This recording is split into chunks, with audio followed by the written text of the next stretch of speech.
الرحمن الرحيم الحمد لله رب العالمين والصلاة والسلام على سيدنا محمد وعلى آله وصحبه وبارك وسلم. إنه التعلم والتعليم والتذكر والتذكير والنفع والانتفاع والإفادة والاستفادة والحث التمسك بكتاب الله وسنة رسوله صلى الله عليه وآله وسلم ودعاء إلى الهدى ودلالة على الخير ابتغاء وجه الله ومرضاته وقربه وثوابه سبحانه وتعالى مع لطف وعافية برحمتك يا أرحم الراحمين. اللهم إنا نسألك علم الدين بالصافي هاني وهب يا غاني. اللهم إنا نسألك علم الدين بالصافي هاني وهب يا غاني. اللهم إنا نسألك علم الدين بالصافي هاني وهب يا غاني. وصلى الله على سيدنا محمد وعلى آله وصحبه وبارك وسلم. الحمد لله رب العالمين. الحمد لله. Alright, we're continuing with our lessons. Alhamdulillah, we had Zainab last 2 weeks ago, right, where she went through with us the first 3 hurdles, and then she mentioned to me because I mentioned to her about finishing the book. And then she said that no, the first 3 hurdles stop there, right? Because most people, they will take a lot of time to get through the first 3 hurdles. So she says that next year when I come back, I'll do the next 3, the next 4, inshallah lah. So you have 1 year to handle this, these first 3 hurdles, right? Because she said that, but she did tell me that it takes time. It takes time to actually get over this.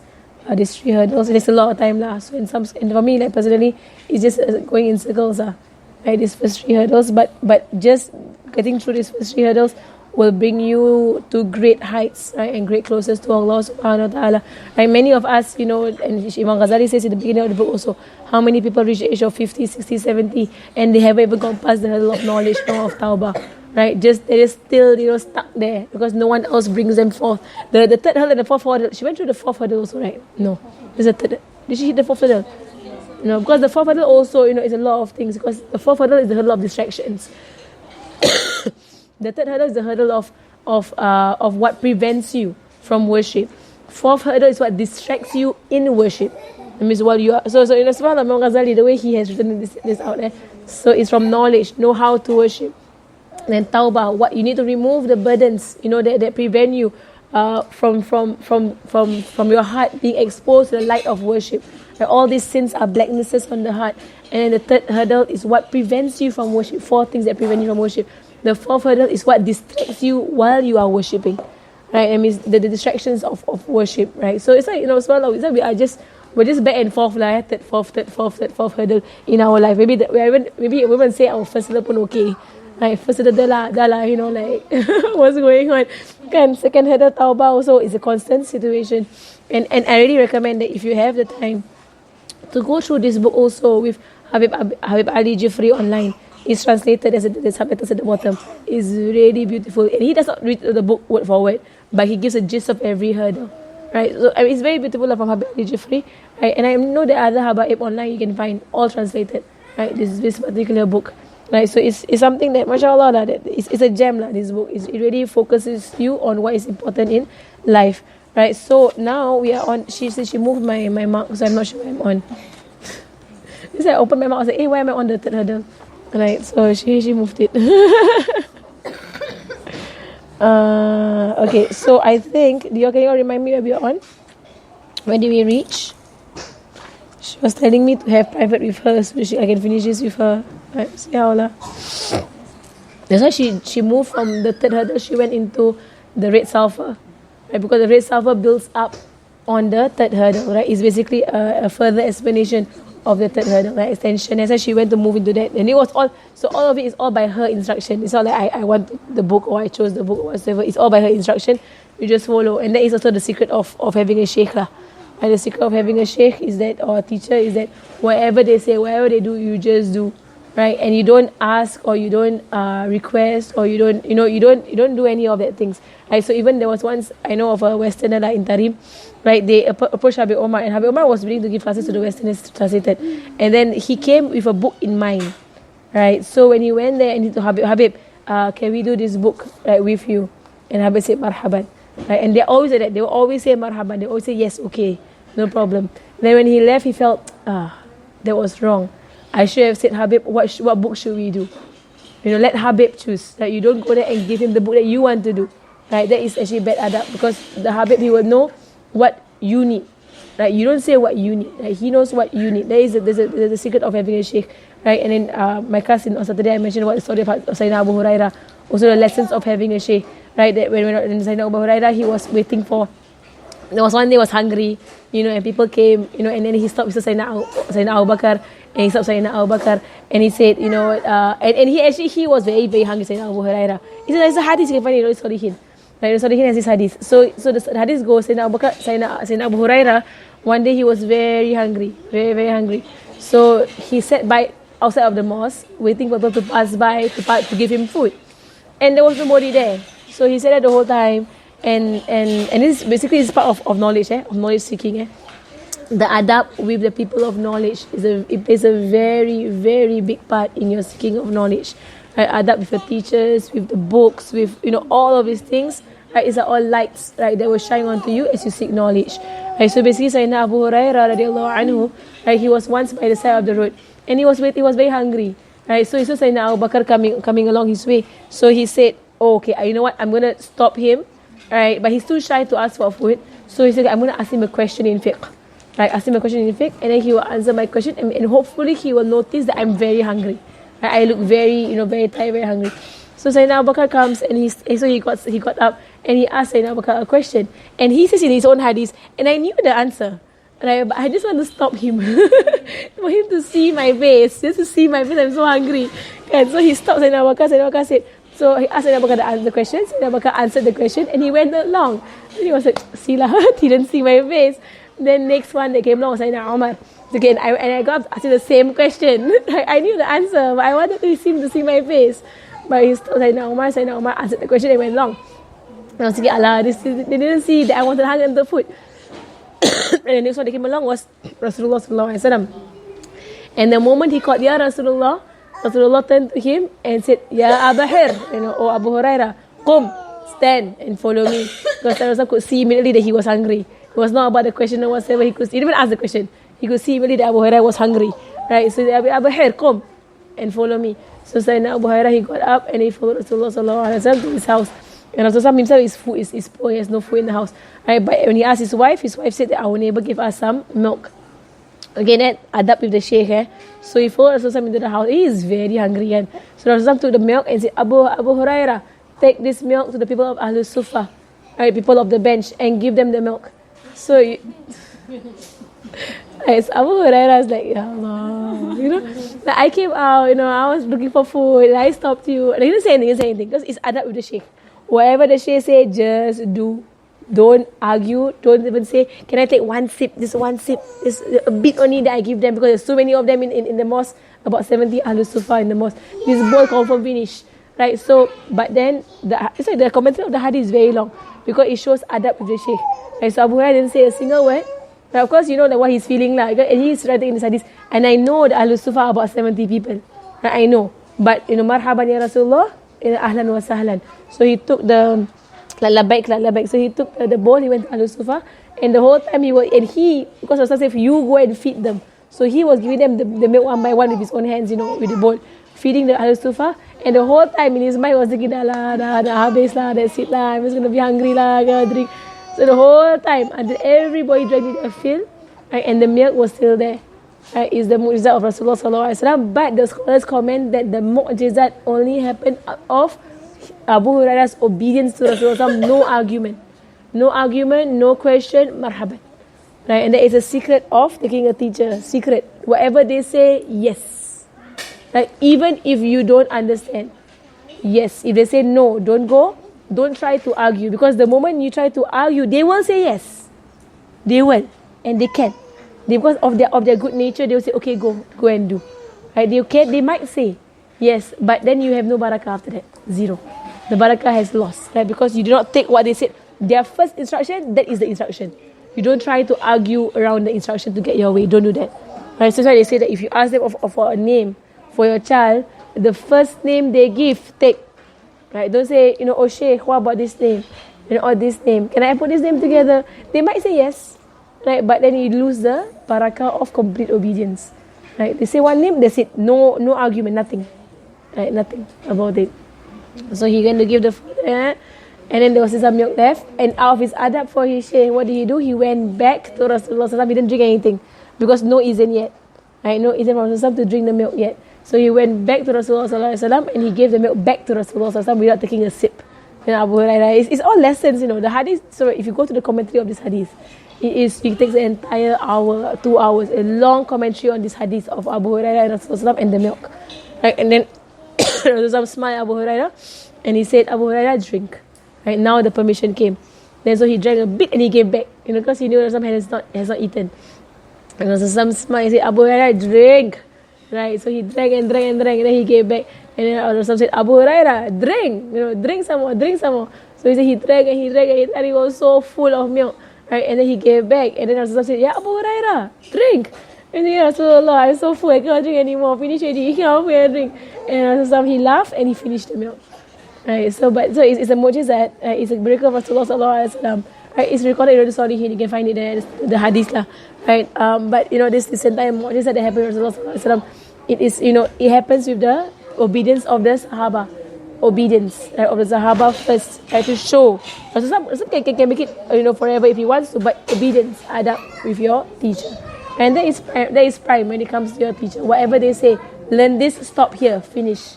Next time we continue. Right? But she did tell me to continue this in Singapore lah. Right? She said that, and she said the Qiblat Ahmar also to continue in Singapore. It means the Qiblat Ahmar, we took the whole thing, right? But she said do it slowly again. Right? Again slowly, right, with the people. Right? And inshallah, she's writing stuff to me to do. That's why they come. They come, it's not for them to sightsee. And for them, they're not interested in sightseeing. Even ziarah maqamat, right, it's just a few dah. Right? They're not, because they are from Tarim. So, what can we offer that they don't have? I mean, and they have greater than that. Maka Habib no, okay, Maka Habib no. Then, say you went to visit Sheikh Omar Al-Khatib. Okay, visit him. Then, what else can we show, in Singapore? So they come here, it's not, and she already wanted to come to Singapore, not because of maqamat or why. They went to Malaysia, Indonesia, they went to Wadi Solo, they went to all. What do we have to offer, kan? But why they want to come here specifically? And Habib was very impressed when he came here. Not impressed, but interested lah. They're looking at the da'wah that's going on here. They come here as people who are being sent, to see the da'wah that's going on in, they say, Balad Kufur. Like a country that is majority non-Muslim, and the Muslims are majority non-practicing Muslims. Right? They see what is the da'wah is going on here. So they come here to teach for a while, but that's not it. They come to see the teachers. What are you all doing? The people, and to spur you all on, because you are in a land that needs a lot of da'wah. And she called this place Mecca before the Hijrah. Basically Mecca before the Hijrah. We are Mecca before the Hijrah. Huh? Idols all over. But the idols of the nafs is manifest here. Even I was telling my husband, you do online, you see all this, there's so much confusion going on online. Hijabis, and they have all this, makeup tutorials, and they have all this, about the nail polish, and also not to be strict or not to be, shadid, but in a sense, it does show that we are not focused on the akhirah. We're so obsessed with the dunya. Right? That is not being spread. People are like, my hijab is like this, my hijab is $200, $150, whatever, and then, is this style and that style and whatever style. Like, are you focused on God? Why are you doing this for? Right? Is akhirat in your life, or are you focused on, this shade works very well, this hijab? I mean, that kind of sentence, like that sentence itself. No, you wonder, what's the focus? And so when she came, and then she's like, focus, or woman, focus. Stop being distracted by things that don't matter in the akhirah. In fact, it can cause your doom in the akhirah. Like, focus. A woman, we're so distracted by all kinds of things. May Allah help us. Right, so that's why it's refreshing when they come. They redirect the da'wah. They show you, focus on God, focus on God, focus on God. It's a jihad of the nafs, Don't go out there and try to please the people, by developing wudu friendly, whatever. Don't do that. Like, you're distracting more people. So, where are we on? Okay, I'm just going to read, right, from where I think we left off. Do you all remember that? Yeah, what's your knowledge? فإن قلت فهل يفترض علي أن نتعلم من علم التوحيد ما so we've done this فاعلم أن الأستاذ فاتح معلم مسهل والتحصيل معه أسهل وأروح والله تعالى بفضله يمن على من يشاء بعباده. I think we are there, we are reaching there. فإن قلت هذا القدر من علم التوحيد هل يحصل بنظر الإنسان من غير معلم. This توحيد, do we do that? وعلمت في المجاهدة 30 سنة. Number two, we already talked about it. There's knowledge of secret means. فلعلك أن تقول قد ورد الخبر عن صاحب الشرع صلوات الله عليه وسلم أنه قال طلب العلم فريضة على كل مسلم. فما العلم الذي طلبه فرض لازم. Okay, now we mentioned that. So we are here, yeah, I don't know. Okay, we are here. وأن هذا فرض على الكفاية وإن يتعين عليك ما تصحح به اعتقادك في أصول الدين. We went to the Tawheed, right? The Tawheed. وكذلك لا يتعين عليك معرفة فروع علم التوحيد ودقائقه والإتيان على جميع مسائله. Right, نعم. Right, so we mentioned about the branches of Tawheed. Do you mention that? The branches of Tawheed, you don't have to know the branches of Tawheed. Right, unless you have a disease, then you have to know the branches of Tawheed. You mentioned that. نعم إن وردت عليك شبهة في أصول الدين تخاف أن تقدح في اعتقادك فتعين عليك حل تلك الشبهة بما أمكن. Okay, I'm going to read a bit back and then we're going to read forward. Okay, so here, right, we have reached. So he comes. There's a brief revision. So after mentioning the importance of knowledge, he writes about what are the knowledges that are wajib for us to seek, like the fardu ain. And he does go into and he asks and he says, so what are the boundaries? That means what's the had? Like what are the boundaries of this knowledge that you need to seek? That means what should you focus on in seeking? Right, the wajib of these knowledges, like where must you seek? Right, must you seek all of the knowledge? Because if you try your best to seek all of the knowledge, you won't be able to seek it. Because the knowledge of Allah subhanahu wa ta'ala, it is an immense ocean with Allah subhanahu wa ta'ala. Right, so here, alhamdulillah. Right, so here he goes first into the knowledge of Tawheed and he mentions that what do you know about the knowledge of Tawheed that is enough for you. Right, so now he goes into the second part. Right.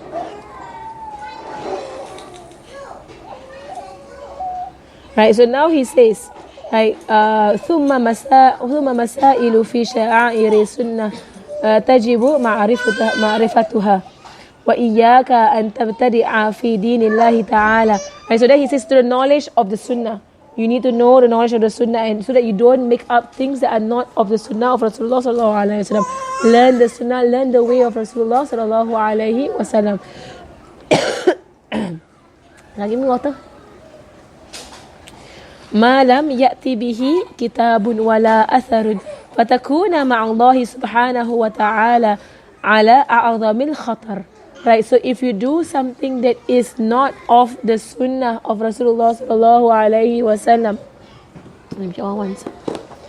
if you do something that is not of the Sunnah, if you do something that's not of the Sunnah of Rasulullah sallallahu alaihi wasallam, that is of the most dangerous things, right? Because there's a hadith about Rasulullah sallallahu alaihi wasallam on the day of judgment. Bismillah. On the day of judgment, whereby Rasulullah he was standing by his house, like his pool, and people will be coming towards the pool, seeking to drink from the pool, but there will be angels that will come in between and chase these people away. Right, and Rasulullah sallallahu alaihi wasallam say, yeah, oh angels, what are you doing? These are my ummah, and they come and drink from my pool. And the angels say, Ya Rasulullah, you don't know what they did after you died. After you passed away, you don't know what they did. Right, what they invented of the religion that is not of the religion. Right, and then Rasulullah will say, on the day he will say, then be off with them. Right, those who do not take my way. I mean, those who don't take the way of Rasulullah sallallahu alaihi wasallam. And then Rasulullah sallallahu alaihi wasallam, is another hadith, Rasulullah says that, you know, Jannah is compulsory, or Jannah is compulsory on everybody except for those who refuse. Then the Sahaba said, Ya Rasulullah, who would refuse Jannah? Who would refuse Jannah? Who would refuse the entrance to Jannah? Then Rasulullah says that those who take my way, they have sought to enter Jannah, and those who refuse my way, they have refused Jannah. Right? And the way of Rasulullah sallallahu alaihi wasallam is basically staying away from this dunya and focusing on the akhirah, focusing on Allah subhanahu wa ta'ala, wanting goodness for all, including yourself. Right? And goodness only happens with akhirah. The dunya has nothing. The dunya has nothing for us. Right? The dunya is ra'su kullu khatiyah. It is the head, it's the source of every wrong action. Right? The hadith about turning away from the dunya is so much. So many hadith about turning away from the dunya. So it's said that we have come to a point whereby dunya and the religion is mixed. People mix the dunya with the religion. That is the most dangerous thing to do. Right? Because dunya is dunya, akhirah is akhirah. You don't mix the two. Right? A heart that has akhirah, that has dunya in there, akhirah will not enter. That Allah will not enter a heart that has dunya filled inside. And that's why we know that in our prayer, very clearly in our prayer. For as long as you are obsessed with the dunya, you will not see Allah in your prayer. You will not see Allah in your prayer. Right? It's about breaking away from the dunya. Right? So here, right, so فَتَكُونَ مَعَ اللَّهِ سُبْحَانَهُ وَتَعَالَى عَلَى أَعْظَمِ الْخَطَرِ. Right? The one who does bid'ah, right, who invents things in the religion that has no source, right, no source in the religion, right, then that person, he will be in the most dangerous state with Allah subhanahu wa ta'ala, because he is inventing things in this religion. Right? And of course, of the inventions, that people who will say, like if you, like of the past, in time of Rasulullah, how they moved away from what Nabi Ibrahim taught was them introducing the idea of idols being the daughters of Allah subhanahu wa ta'ala. Right? That is the bid'ah that happened before Rasulullah's time. So Nabi Ibrahim brought a pure religion. What did the Arabs do? They saw people in Syria having idols. They brought the idols back. And Rasulullah said in the hadith, may Allah curse the one who, they know the name of the person, the first one who brought idols into Mecca, right, after Nabi Ibrahim alayhi salam.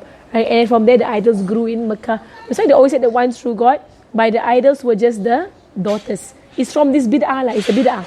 Right? They introduced this thing that was not part of the religion. Right? And there are bid'ahs that happen in our time. Allah alam, the scholars do say that having a lot of food is a bid'ah. Right? Because the Muslims never did that. Right? We are the ones who began this bid'ah.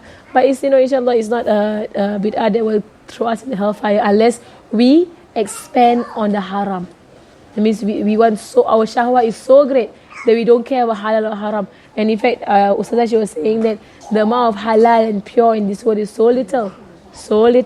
Right? That if you're going to expand so much in food, then for sure know there's shubha in there.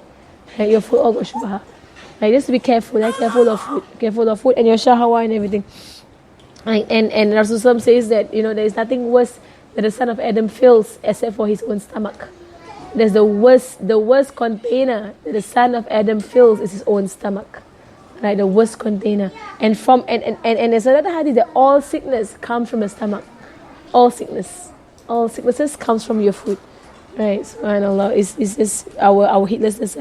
وجميع أدلة التوحيد موجود أصلها في كتاب الله تعالى. And all of the proofs of Tawheed comes from the Quran.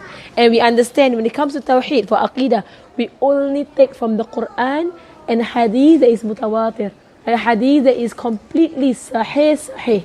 We don't take from Hasan Hadith nor Da'if Hadith when it comes to Tawheed, because Tawheed is serious. Serious stuff. You cannot mess with how you understand about Allah subhanahu wa ta'ala and the Prophet sallallahu alaihi wasallam. But other than Tawheed, like for example Sharia, right, laws of Islam, right, the different imams, they have different opinions of what they take from Hadith. Right? And then when it comes to tasawwuf, when it comes to fadail amal, when it comes to doing good deeds, when it comes to the virtues of deeds, they do take from the weaker hadith. And weaker hadith does not mean that it is false. It means that it's 70% or 80% out of 100. Right? Sahih will be 99%. Like Quran is 100%. Right? So when you say da'if, don't think that it is like 20% or 30% out of 100. No, it's about 75 to 80% out of 100, which is strong. A1 in our culture, A1. Right? So in Tarim, the passing mark is 75. Passing mark. So in Islam, from the beginning to the end, passing mark is 75. Right? That's when you pass. Right? If you're below 75, you fail. right? And what they aspire towards is 99%. Right, that is the aspiration. And for us, we aspire to 75%, and our passing mark is 50. So we have like professionals who scored 50%, and they are professionals. They go into the job and whatsoever. No, our ulama say no, 99% you must be correct. You must know your stuff 99%, right? Not 50%, right? But in Tarim they hold on to that. I'm not sure about other places whether they hold on to this 50% or 70%, 35% of your grades, right? So he says here that all of the dalils of Tawheed, it is found in the Quran, right? The source of our Tawheed is the Quran, right? وَقَدْ ذَكَرَهَا شيوخنا رضي الله عنهم في كتبهم التي صنفوها في أصول الديانات. Right, so and our sheikhs, they have mentioned this, in great detail of all the ayats in the Quran that point towards Tawheed. And at the head of all these ayats is the ayat of Surah Al-Ikhlas. Surah Al-Ikhlas is the head of all the ayats that point onto Tawheed. Ayatul Kursi is another one. Ayatul Kursi, Surah Al-Ikhlas are things that purify us, right, from mixing with our belief, things that are not suitable to mix with our belief. So Ayatul Kursi and Surah Ikhlas. That's why if you can, the first thing you teach yourselves and your children the meaning of Surah Ikhlas and Ayatul Kursi, right? Because in it there are treasures, right? Treasures of meaning for Allah subhanahu wa ta'ala, right? And then it says وعلى الجملة, right? In conclusion, على الجملة كل ما لا يأمن الهلاك مع جهله فطلب علمه فرض لا يسوغ لك تركه فهذه وبالله التوفيق وبالله التوفيق. Right, so he said, in conclusion, anything that would harm you or destroy you, right, that you did not seek the knowledge of, then it is compulsory on you to seek its knowledge. Right, so any knowledge, right, being ignorant of this knowledge would be harmful unto you, then it is compulsory unto you to seek it. Right, that's how he's saying lah. Right, so understand. Right, so you seek knowledges that you need to seek to prevent harm from coming to you, like in your aqidah, in your worship, in your dealings with the people. Right, so even tasawwuf is wajib, it's fardu ain. Right, tasawwuf is fardu ain. Right, it's far from being a bid'ah. People say it's a bid'ah tasawwuf. Those who say it's a bid'ah don't understand what is tasawwuf. Tasawwuf is fardu ain. They won't even say that it is bid'ah hasanah. It's not even a bid'ah, it's fardu ain. Right? And the Sahaba, they went through tasawwuf. Rasulullah was there as their sheikh, and he says that for surely I was only sent to perfect noble character. Right? The very fact that he said that shows that that is one of his jobs, right? To teach you all character. Tasawwuf is character. The character is wajib on every Muslim to learn what is good character and what is bad character, and how do you cure yourself of your bad character. Right, so of hasad, of love of the dunya, of arrogance, of envy, jealousy, of su'ul dhan, all of these things, right, need to be purified from the teachings of Rasulullah sallallahu alaihi wasallam. That's why Allah says, what's the ayat? Rasulun min anfusikum.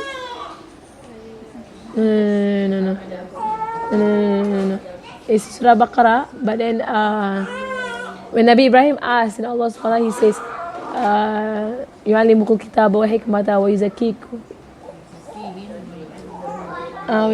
وَيُعَلِّمُكُمْ كِتَابَ وَحِكْمَةَ. Yeah, there's an ayat in Surah Baqarah, I missed ayat.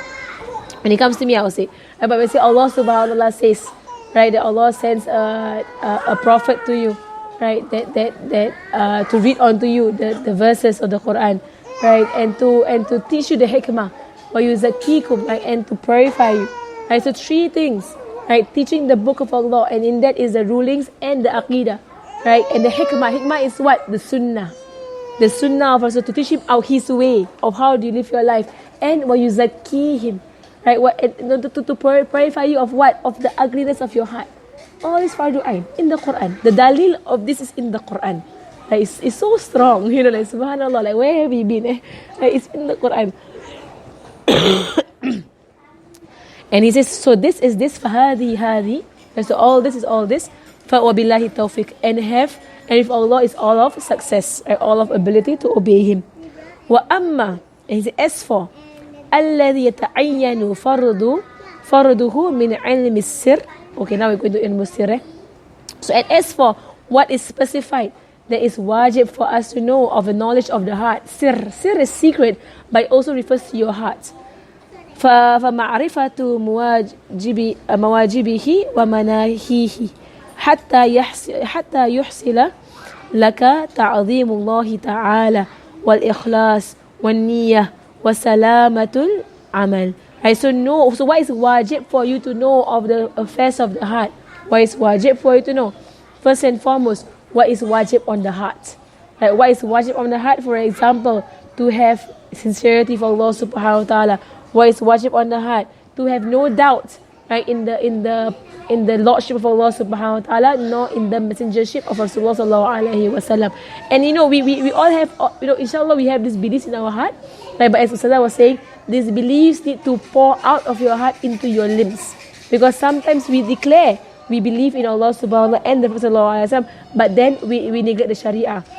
We neglect the Sunnah. It's as if our limbs are saying we don't really believe. Because if you really believe, you won't neglect.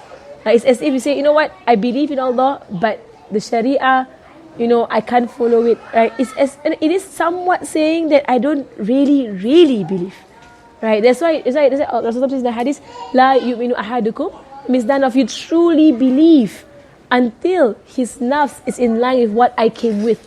And what the hadith means, the ulama say, is that the hadith means that you believe, but you don't have 100% iman. That means your iman is not kamil. It's not a full iman.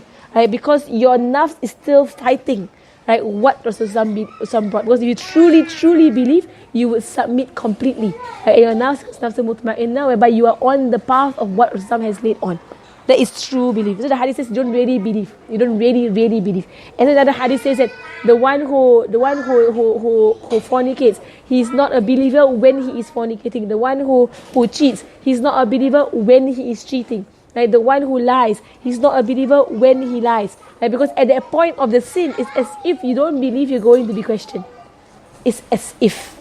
Right? Because that's how you could be able to do the sin. Right? Because if you really believe in the questioning, you will not be able to come to sin. You won't be able to come to sin if you truly believe in the questioning of Allah subhanahu wa ta'ala.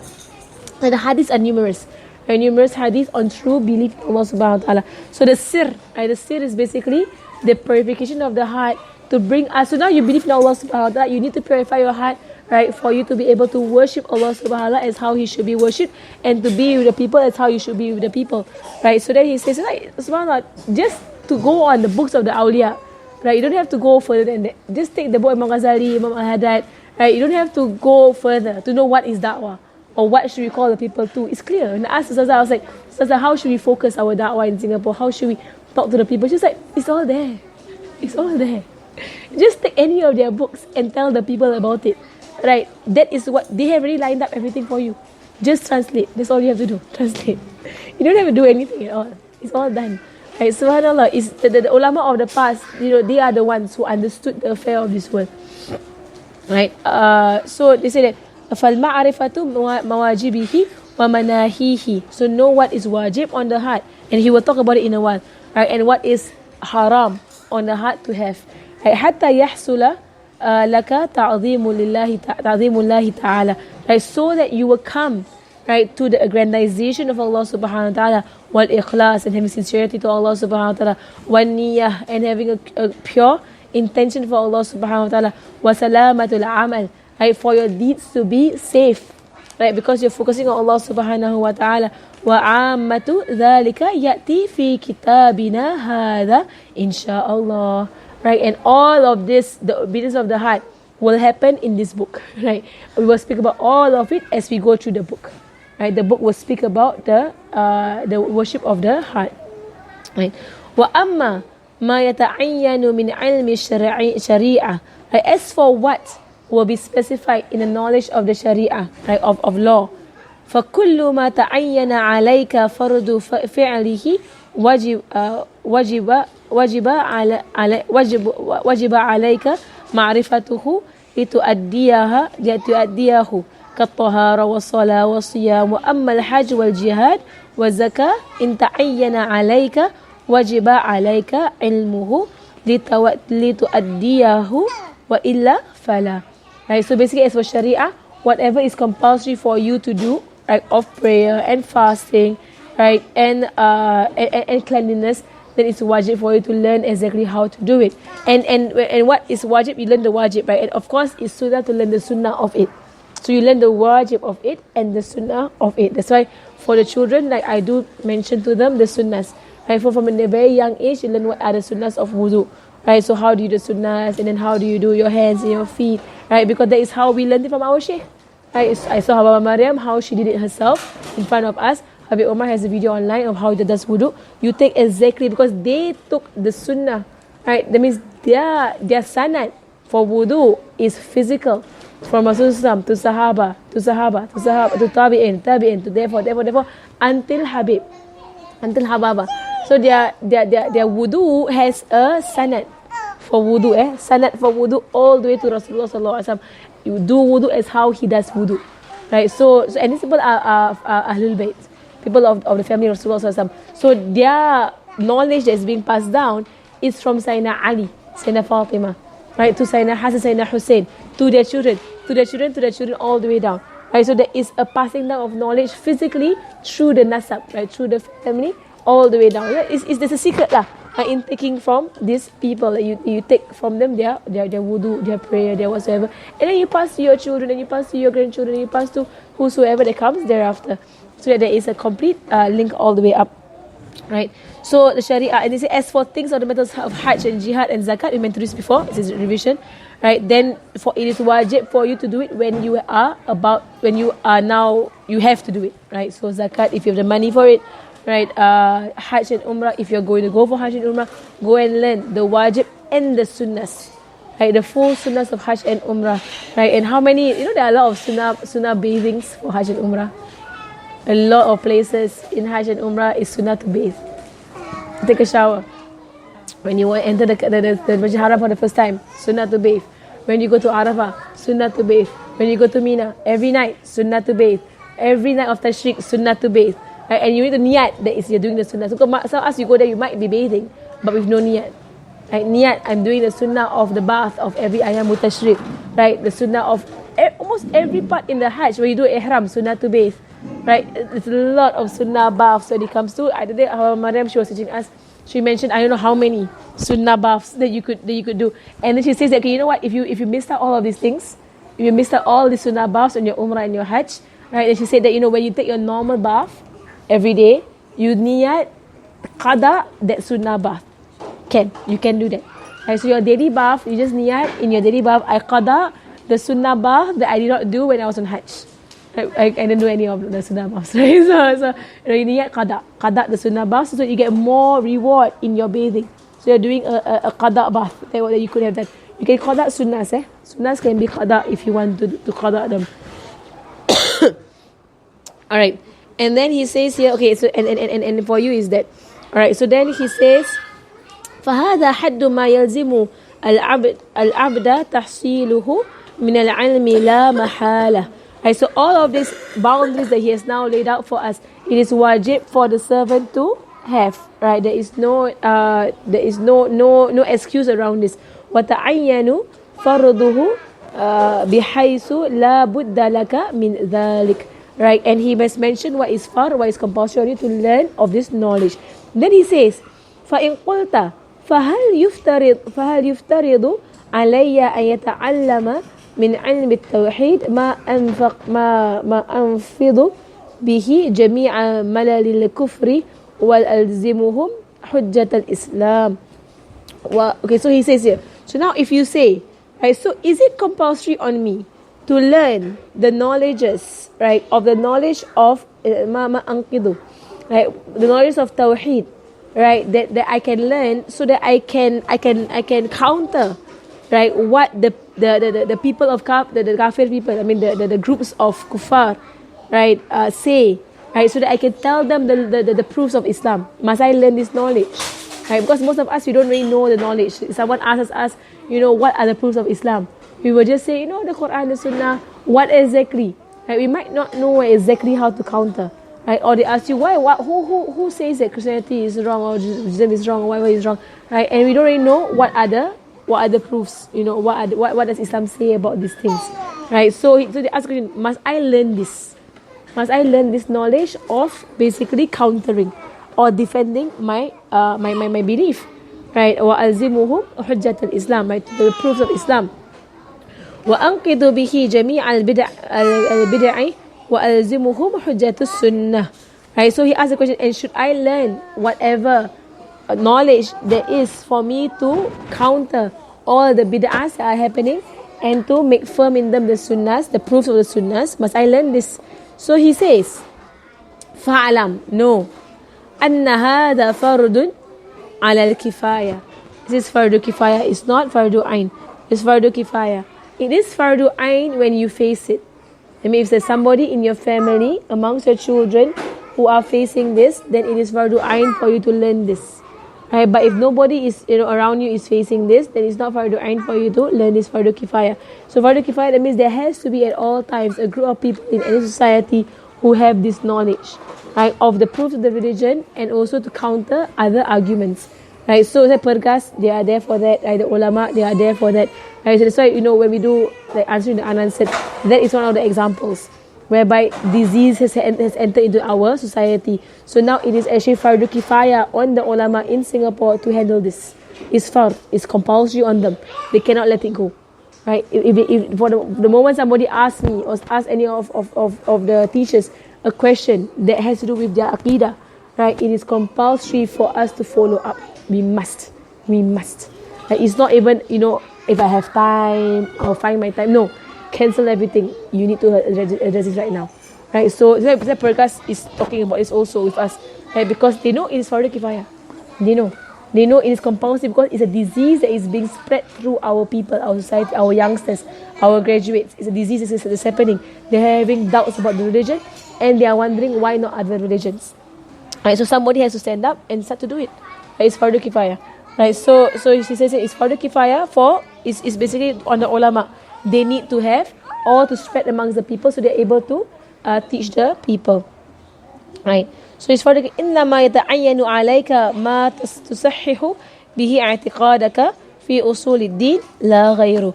Right. So if you are just somebody who no one is approaching you about this matter of their aqidah, then it's not wajib on you to know all of these things. What is wajib on you to know is what would correct your own belief. Right? But if somebody does come to you, right, and they have all these diseases in their hearts of doubts of Allah subhanahu wa ta'ala and Rasulullah and so on, either you go and learn and you teach them, or you direct them to somebody who is able to address this, right, for them. But it's compulsory on you now to not let go of it. It's compulsory on you. If you know any friend, any relative whatsoever who has doubts in the religion, it's compulsory on you to at least direct them, right? You need to follow up and direct them, or because it's a matter of hellfire and hell, right? So you see the seriousness of this. It's not a matter of he has questions. No, it's a matter of someone leaving the faith, right? It's a matter of that. It's a serious matter, right? It should be your priority at that point, right? If somebody is facing that, right? And we do as how we can lah, wherever we're able to, right? And then he says, فَعَلَمْ أَنَّ هَذَا الْفَرْضُ عَلَى الْكِفَايَةِ. We have mentioned that. وَكَذَلِكَ لَا يَتَعَيَّنُ عَلَيْكَ مَعْرِفَةُ فُرُوعِ عِلْمِ التَّوْحِيدِ وَدَقَائِقِهِ. Right? So, and no, that it is not compulsory on you to know the branches of Tawheed and the finer points of Tawheed. It's not compulsory to you.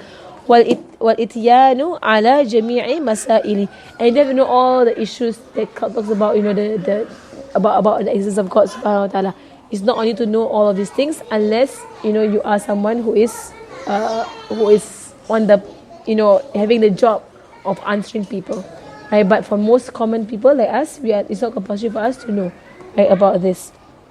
Naam, he says, Naam, in waradat alayka shubhatun fi usuli din. Right, so if it came to you some shubha, some doubts, تخاف أن تقضيها في اعتقادك. If you fear that these questions that come to you, these questions or this whispers that come to you will affect your belief, فتعين عليك حل تلك الشبهة بما أمكن من الكلام المقنع.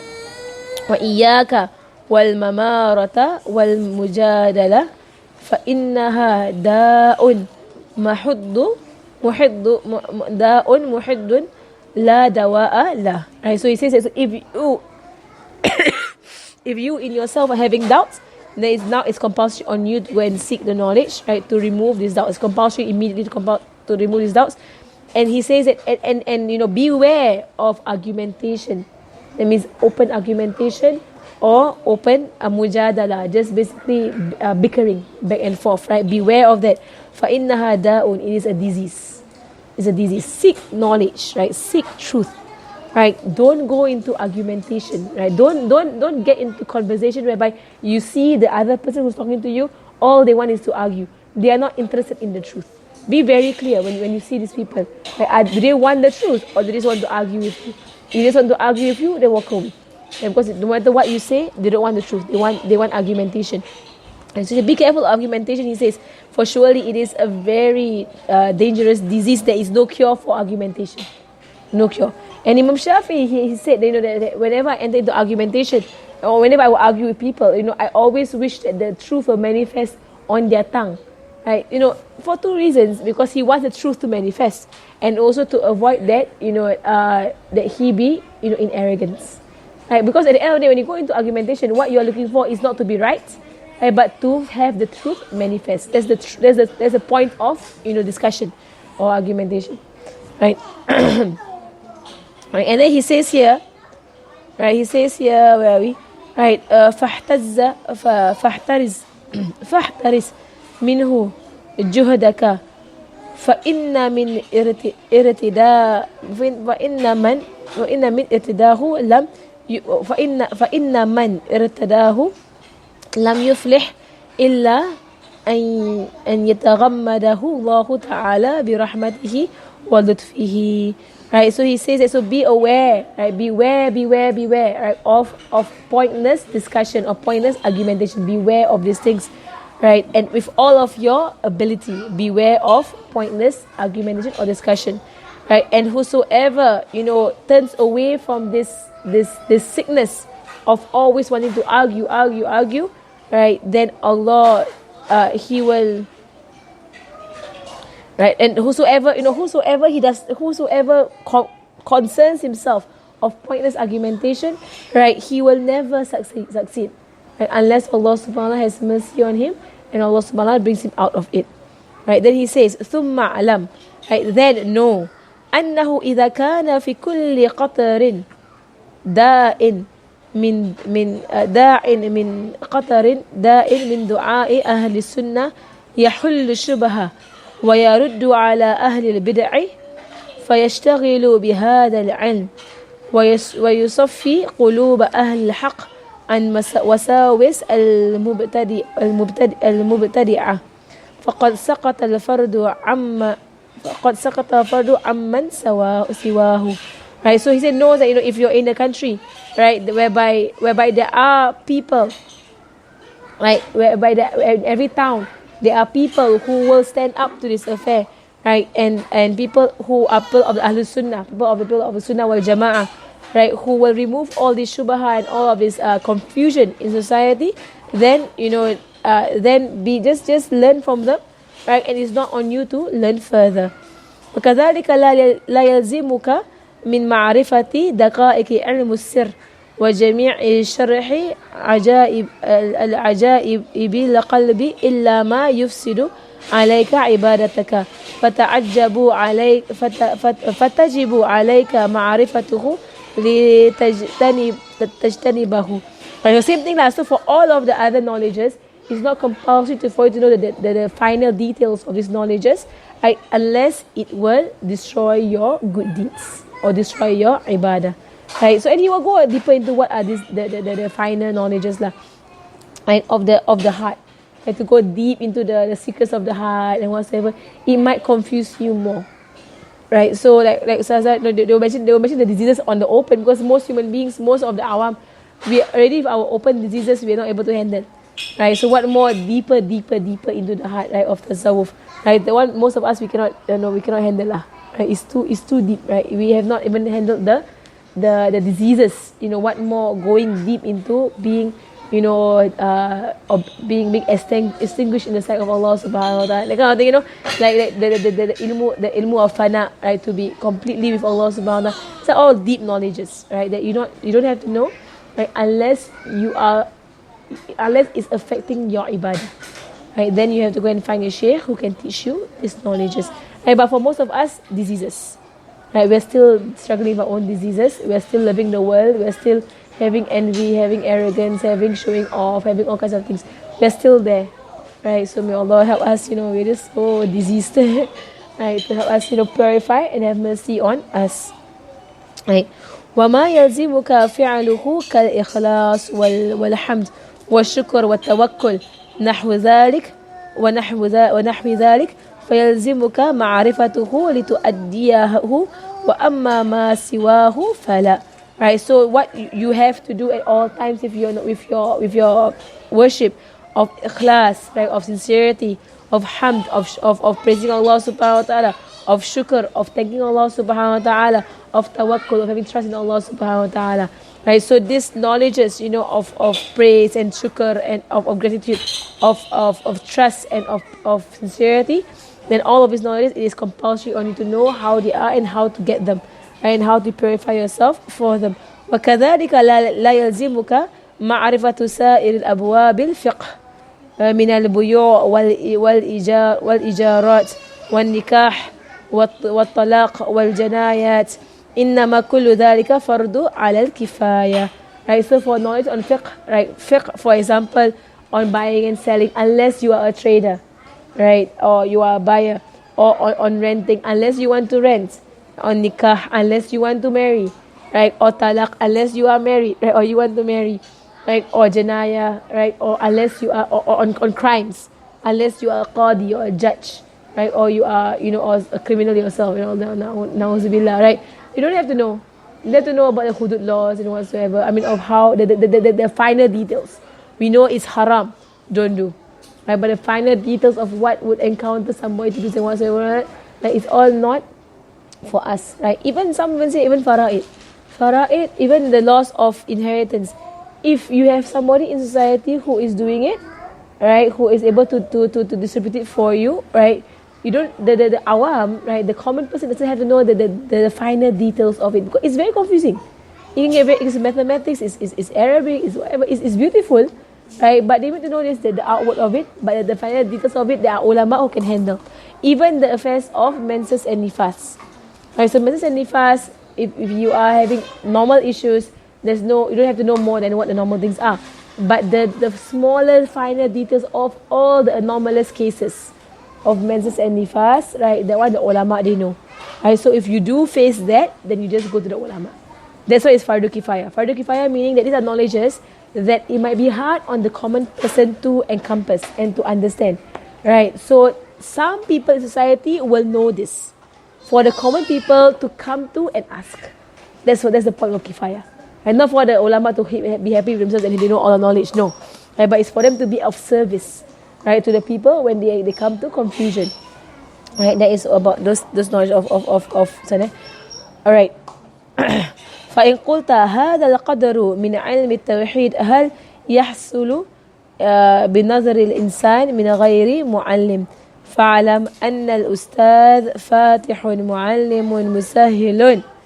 Right, so it says, so they say for this and so now he's asking, someone might say هذا قدر من علم التوحيد. Right, so this portion of knowledge of tawheed, right, can it be obtained, right, by a student, right, to look into the affair without an ustad, right, without a teacher, right? Can he actually study this knowledge without a teacher?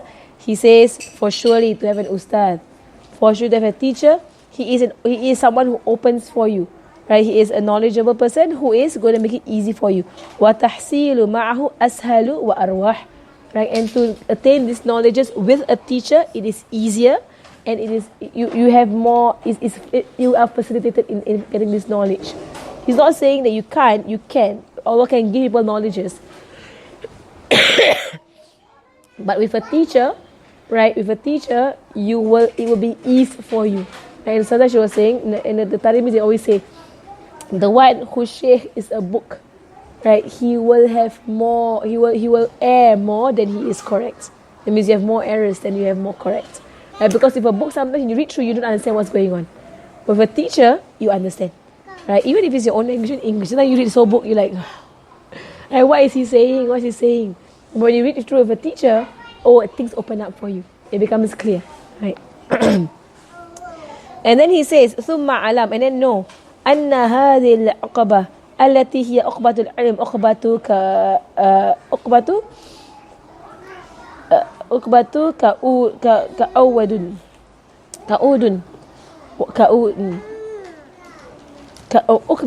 كعود ولكن بها ينال المطلوب والمقصود ونفعها كثير وقطعها شديد وخطرها عظيم كم من عدل عنها فضل وكم من سلكها فزل وكم من تائه فيها متحير وكم من حسير فيها متقطع وكم من سالك قطعها في مدة يسيرة وآخر متردد فيها 70 سنة والأمر كله بيد الله عز وجل. Alright, and you will take this last thing and you will pause there. Right? Because he's going to talk about knowledge now. Right? And he's going to say that, so for surely know that this hurdle of knowledge, this hurdle of knowledge, for surely, so he's being our guide. So first, you see how he's doing this, about knowledge, importance of knowledge, about knowledge, what happens if you don't have knowledge, about knowledge, what about knowledge must you know, about knowledge, what are the boundaries of knowledge that you must find out. Now he goes into knowledge and he's going into the dangers of knowledge, right? To teach us, you're going to go on this path, there are potholes. Right? There are potholes in this path that have destroyed many from before. It has destroyed, knowledge can destroy people. It has, the benefit is great and very high, right? But if you're going on this path without those who warn you on where the potholes are, you can be destroyed. Right? You can be destroyed, right? So they know that this hurdle, right, there is the hurdle of knowledge, right? It is what it is here in English. Is it the English word? Do you have it?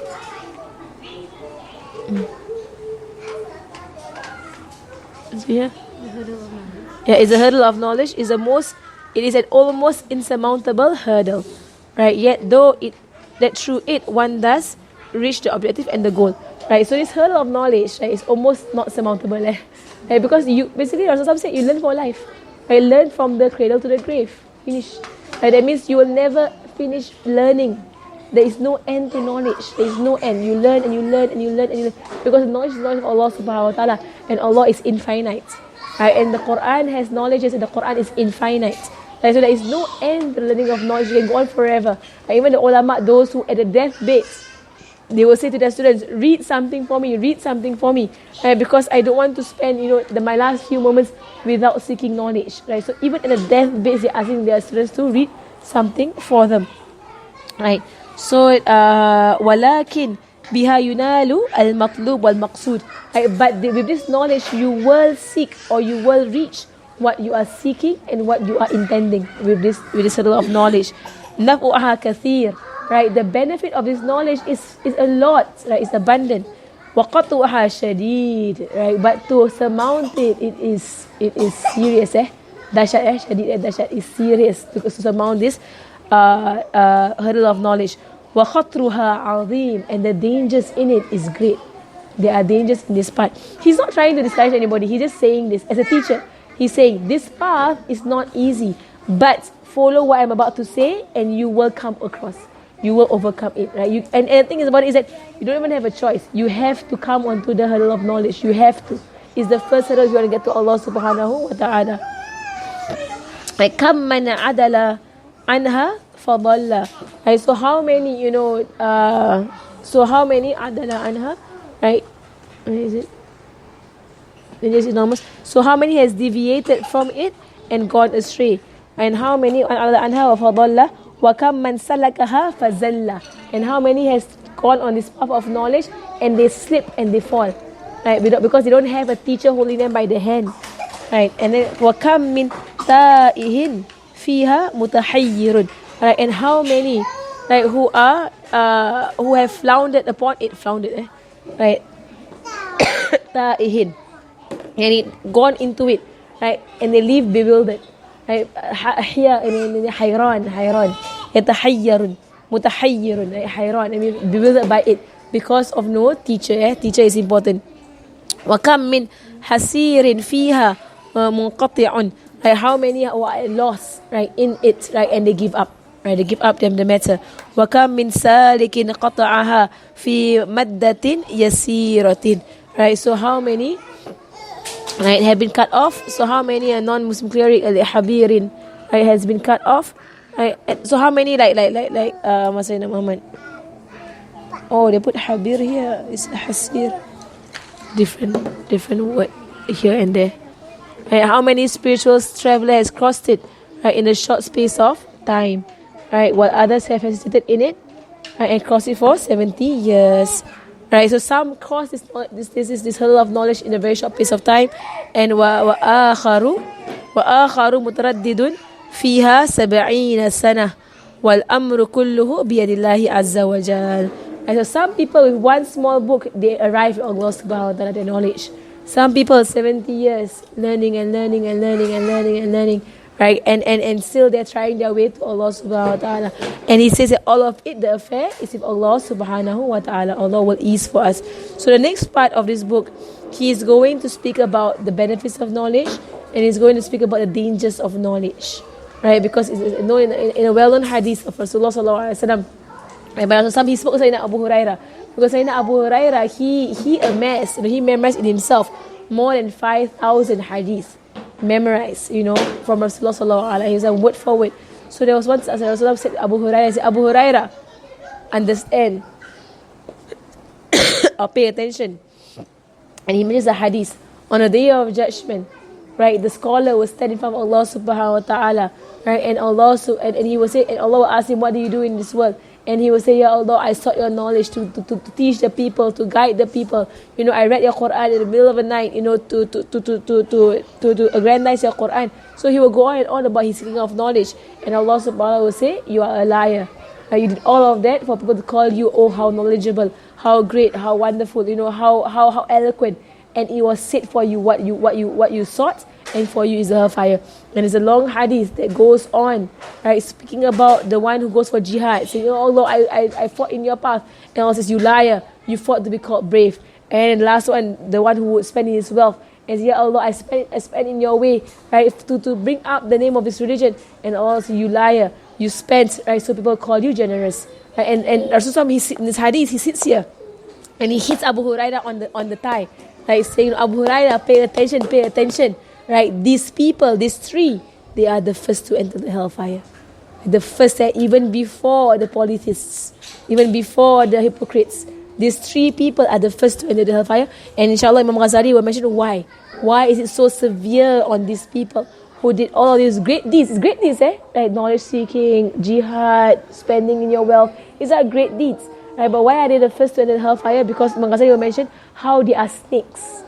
Right, they are indeed snakes. Right, they are giving goodness to other people, but they can be snakes, right? Because their situation can be dangerous on the community. Their situation, right? And we will see how Imam Ghazali mentions later on about these people and the dangers of these people, right?